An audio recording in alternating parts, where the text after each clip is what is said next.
Olá, como vai? Tudo bem? Meu nome é Antônio Juliano Brenner e, patrocinado pela revista Triponto, nós vamos para a nossa 7ª preleção. O assunto é cativante.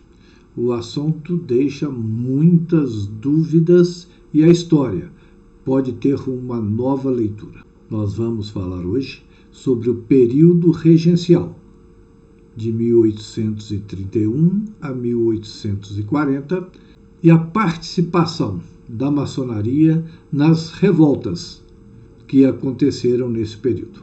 Convido você a ficar comigo até o final e fazermos uma análise sobre tudo o que aconteceu nesse período. Se podemos ou não afirmar que a maçonaria participou efetivamente das revoltas do período regencial. Aproveita, clique aí embaixo, inscreva-se no nosso canal e vamos conversar sobre maçonaria. Gostaria de render minhas homenagens póstumas ao irmão Luciano Rodrigues, fundador do blog O Prumo de Irã, um dos blogs mais famosos da maçonaria no Brasil. Faleceu essa semana de Covid e a seus familiares nosso profundo voto de pesar. A cabanagem é uma revolta que ocorreu no Grão-Pará. O Grão-Pará mantinha os estados de Rondônia, Roraima, Amapá, Pará e o Amazonas. A palavra cabanagem se refere às pessoas que moravam em casas simples e em palafitas. Eram pessoas humildes, mas essas pessoas não lideraram o movimento. O movimento foi liderado por religiosos, foi liderado por fazendeiros e por proprietários de escravos. Nós vamos discutir isso. Um dos historiadores que contou a verdade, porém com algum viés sectário, porque ele era um aristocrata, porque ele era da monarquia e seu pai foi morto pelos cabanos, é Domingos Antônio Raiol. Esse autor foi o que buscou mais profundamente os documentos sobre a história da cabanagem. Para preparar este assunto, eu venho estudando em teses de mestrado, em teses de doutorados no Brasil. Porém, a gente observa que, como o Raiol tinha um sectarismo à direita, que era monarquista, era conservador, a maioria das teses e mestrados está repleto de um ideário, de uma filosofia marxista. Ambas as histórias, historiadores de um lado e de outro, nós temos que ler com uma reserva, porque eles colocam a doutrina política junto com a história. Isso deturpa muitas vezes os relatos apresentados. As narrativas, elas não são isentas de paixões. E é muito difícil para alguém da época, como o Raiol, narrar fora do contexto, fora da realidade e principalmente da sua realidade. Então nós temos que ter muito cuidado na interpretação da história do Brasil. Os grandes líderes da cabanagem foi o cônego João Batista Alves Campos, cônego Batista Campos, Eduardo Angelim, que foi o 3º governador da cabanagem, e Félix Clemente Maucher. Esses líderes tinham como principal objetivo separar o Grão-Pará da aristocracia e da monarquia, torná-lo independente. Porém, tiveram muitas dificuldades e sabemos que foram derrotados. Que o cônego João Batista Alves Campos, ele foi o maior detrator da maçonaria da sua época. Ele dizia, olha aí uma frase dita por ele: parida pelo inferno para combater a igreja e seus ministros. É o que ele dizia da maçonaria.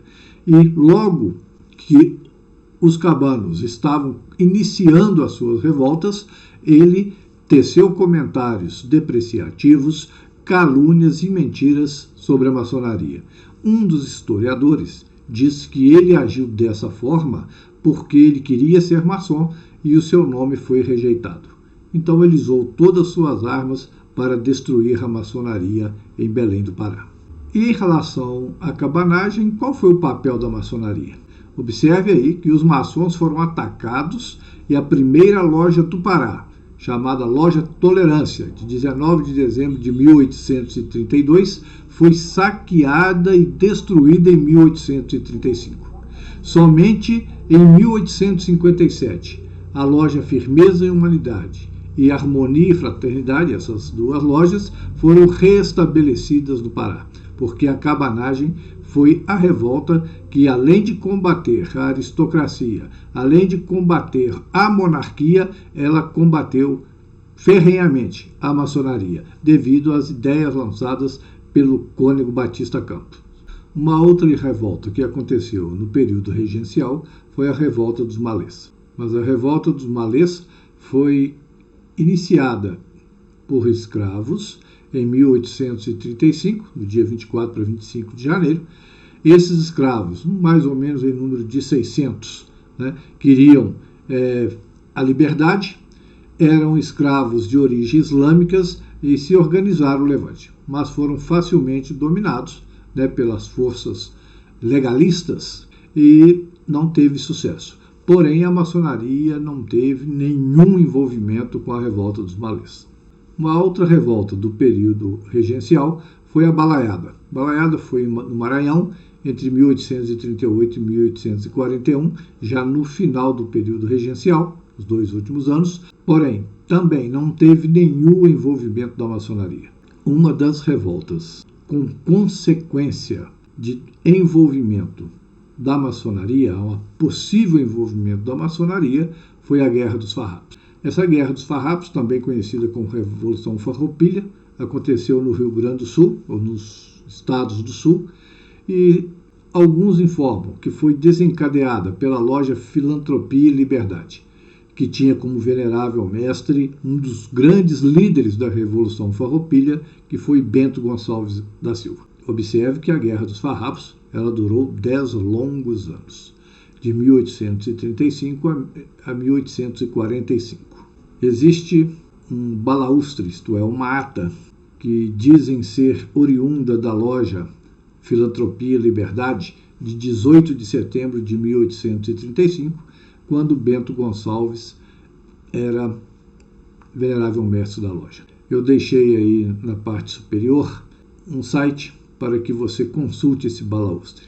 Esse balaústre é de uma falsidade absoluta. Isso é uma grande mentira.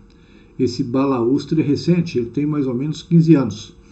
Um maçom foi fazer uma palestra e apresentou esse balaústre como se fosse feito por uma loja em 1835. Isso é uma inverdade e tem muitos irmãos que, levado pelo romantismo e sem uma pesquisa séria, acreditam que seja verdade esse balaústre. Isto é uma falsidade. Essa atitude de publicar documentos que não são verdadeiros, dizendo que é um documento maçônico, e levando muitas pessoas, muitos maçons e não maçons, a considerar o documento verdadeiro, e isso deveria ser chamado às falas, quem fez esse documento. Então, toda vez que você ouvir o balaústre 67 da loja Filantropia e Liberdade, isto é mentira. 2 grandes maçons participaram da Guerra dos Farrapos. Em cima aí, famosíssimo José Garibaldi, que é herói de 2 mundos, da Europa e da América, com a Guerra dos Farrapos participou efetivamente, e na Itália, para a libertação, para a construção do Estado italiano, também participou, famosíssimo tanto cá quanto lá. E embaixo, uma das poucas quadros que a gente conhece do Bento Gonçalves. Inclusive, não posso afirmar que seja verdadeiro. A do José Garibaldi é conhecido internacionalmente, esse quadro. A do Bento Gonçalves eu não posso afirmar. Mas ambos participaram da Guerra dos Farrapos, da Revolução Farroupilha no Rio Grande do Sul.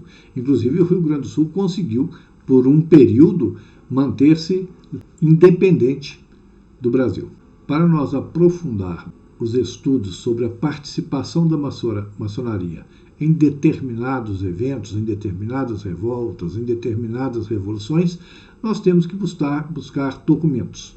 Nós temos que buscar documentos originais ou então narrativas do período. Muitos historiadores sérios alegam que a maçonaria não participou efetivamente da Guerra dos Farrapos. E sim, alguns maçons ilustres, né, participaram da Guerra dos Farrapos. Nós temos aí uma autora, historiadora, professora, Eliana Lúcia Colucci, que escreveu vários artigos e livros sobre a participação da maçonaria na Guerra dos Farrapos. Eu gostaria que você pesquisasse o artigo dela publicado em www.cilo.tips. Após a análise desse artigo e de outros que você fará certamente com essa dúvida que nós estamos criando, você então vai buscar a verdade dos fatos e conhecer realmente a participação ou não da maçonaria em determinados momentos importantes do Brasil e do mundo. Foi lançado agora em março um livro do Ken Ismail sobre a maçonaria brasileira, a história ocultada. Esse livro comenta sobre a história da maçonaria no Brasil de 1892 a 1978. Todo esse período, com documentos, com datas, com pranchas, com narrativas verdadeiras. Toda a confusão, todos os problemas, todos os erros e acertos da maçonaria brasileira. É um livro quase definitivo sobre a história do Brasil nesse período. Só não é se documentos forem encontrados provando o contrário. Mas o que é muito difícil, que foi um trabalho de garimpo da história do Brasil muito bem feito. E eu recomendo o livro do Ken Ismail. Você pode adquiri-lo através do site www.noesquadro.com.br. Gostaria de recomendar a você a leitura da revista Triponto, que foi lançada a sua 4ª edição nesse mês de abril. Envie para nós uma solicitação. Envie para revistatriponto@gmail.com. Eu vou enviar a revista gratuitamente para você. E assim você ficará, com o seu e-mail registrado, e toda vez que a revista for publicada, será enviada para o seu e-mail. Eu agradeço você ter ficado comigo por esse tempo e que eu tenha conseguido estimular em você a busca pela verdade. Falando sobre esse período em que poucos comentam da história do Brasil, que é a maçonaria e sua participação na revolta do período regencial. Um forte abraço, muito obrigado e até a próxima preleção, que será a 8ª. Forte abraço, até lá.